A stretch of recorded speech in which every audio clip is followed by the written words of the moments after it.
Welcome to Lumicrowns, your next obsession for thrilling book series and unforgettable stories. Here, we take you on wild literary rides where every chapter is a new adventure. Don't just watch, join the story, get involved, and become part of the Lumicrowns journey. Hit that subscribe button, drop a comment, and activate the notification bell to stay updated with all our latest chapters and stories. Let's get this story rolling. You don't know about me without you have read a book by the name of The Adventures of Tom Sawyer, but that ain't no matter. That book was made by Mr. Mark Twain, and he told the truth, mainly. There was things which he stretched, but mainly he told the truth. That is nothing. I never seen anybody but lied one time or another, without it was Aunt Polly, or the widow, or maybe Mary.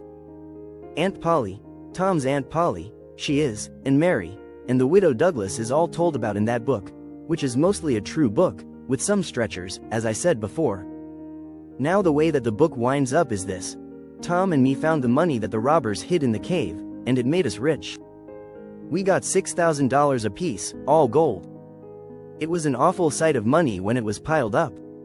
Well, Judge Thatcher he took it and put it out at interest, and it fetched us $1 a day apiece all the year round. More than a body could tell what to do with. The widow Douglas she took me for her son, and allowed she would civilize me, but it was rough living in the house all the time, considering how dismal regular and decent the widow was in all her ways, and so when I couldn't stand it no longer I lit out. I got into my old rags and my sugar hogshead again, and was free and satisfied. But Tom Sawyer he hunted me up and said he was going to start a band of robbers, and I might join if I would go back to the widow and be respectable. So I went back. The widow she cried over me, and called me a poor lost lamb, and she called me a lot of other names, too, but she never meant no harm by it. She put me in them new clothes again, and I couldn't do nothing but sweat and feel all cramped up. Well, then, the old thing commenced again. The widow rung a bell for supper, and you had to come to time. When you got to the table you couldn't go right to eating, but you had to wait for the widow to tuck down her head and grumble a little over the victuals, though there weren't really anything the matter with them, that is, nothing, only everything was cooked by itself. In a barrel of odds and ends it is different. Things get mixed up, and the juice kind of swaps around, and the things go better. After supper she got out her book and learned me about Moses and the bulrushers, and I was in a sweat to find out all about him. But by and by she let it out that Moses had been dead a considerable long time, so then I didn't care no more about him, because I don't take no stock in dead people. Pretty soon I wanted to smoke, and asked the widow to let me. But she wouldn't. She said it was a mean practice and wasn't clean, and I must try to not do it anymore. That is just the way with some people. They get down on a thing when they don't know nothing about it. Here she was a-bothering about Moses, which was no kin to her, and no use to anybody, being gone, you see, yet finding a power of fault with me for doing a thing that had some good in it. And she took snuff, too. Of course that was all right, because she done it herself.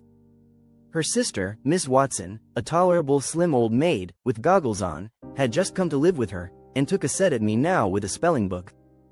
She worked me middling hard for about an hour, and then the widow made her ease up. I couldn't stood it much longer. Then for an hour it was deadly dull, and I was fidgety. Miss Watson would say, "Don't put your feet up there, Huckleberry," and "Don't scrunch up like that, Huckleberry, sit up straight," and pretty soon she would say, "Don't gap and stretch like that, Huckleberry. Why don't you try to behave?" Then she told me all about the bad place, and I said I wished I was there.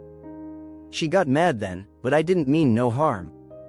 All I wanted was to go somewheres, all I wanted was a change, I warn't particular. She said it was wicked to say what I said she wouldn't say it for the whole world, she was going to live so as to go to the good place. Well, I couldn't see no advantage in going where she was going, so I made up my mind I wouldn't try for it. But I never said so, because it would only make trouble, and wouldn't do no good. Now she had got a start, and she went on and told me all about the good place. She said all a body would have to do there was to go around all day long with a harp and sing, forever and ever. So I didn't think much of it. But I never said so. I asked her if she reckoned Tom Sawyer would go there, and she said not by a considerable sight. I was glad about that, because I wanted him and me to be together. Miss Watson she kept pecking at me, and it got tiresome and lonesome. By and by they fetched the niggers in and had prayers, and then everybody was off to bed. I went up to my room with a piece of candle and put it on the table. Then I sat down in a chair by the window and tried to think of something cheerful, but it warn't no use. I felt so lonesome I most wished I was dead. The stars were shining, and the leaves rustled in the woods ever so mournful, and I heard an owl, away off, hoo-wooing about somebody that was dead, and a whippoorwill and a dog crying about somebody that was going to die, and the wind was trying to whisper something to me, and I couldn't make out what it was, and so it made the cold shivers run over me. Then away out in the woods I heard that kind of a sound that a ghost makes when it wants to tell about something that's on its mind and can't make itself understood, and so can't rest easy in its grave, and has to go about that way every night grieving. I got so downhearted and scared I did wish I had some company. Pretty soon a spider went crawling up my shoulder, and I flipped it off and it lit in the candle, and before I could budge it was all shriveled up. I didn't need anybody to tell me that that was an awful bad sign and would fetch me some bad luck, so I was scared and most shook the clothes off of me. I got up and turned around in my tracks 3 times and crossed my breast every time, and then I tied up a little lock of my hair with a thread to keep witches away. But I hadn't no confidence.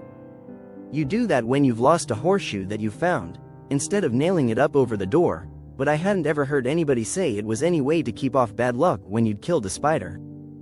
I sat down again, shaking all over, and got out my pipe for a smoke, for the house was all as still as death now, and so the widow wouldn't know.